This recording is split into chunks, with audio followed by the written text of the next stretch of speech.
Hello from Pastor Tom.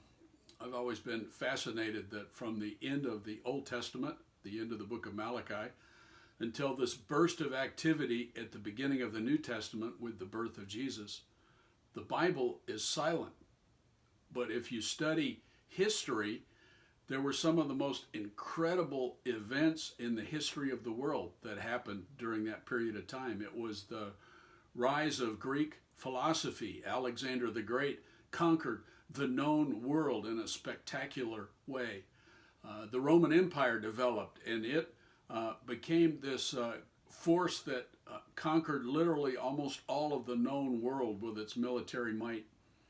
And during that time, some of the greatest Hebrew scholars who ever lived codified and set down in writing exactly what it meant to follow God in the law. And yet the Bible's silent about that.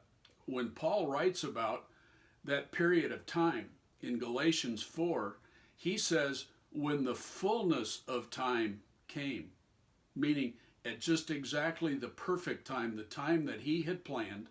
I think that the world had seen that Greek philosophy would not work, that military might would not work, that religious legalism would not work. And Paul says, in that atmosphere came Jesus Christ, born of a woman, born under the law, so that he could redeem those who were under the law, so that we could receive adoption as children of God. Now that is good news, and that's the Christmas message.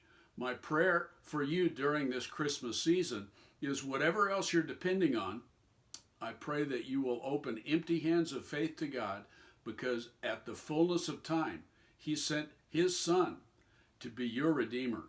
And I pray that as he is at work in your life, that it will bring you great, great, great joy.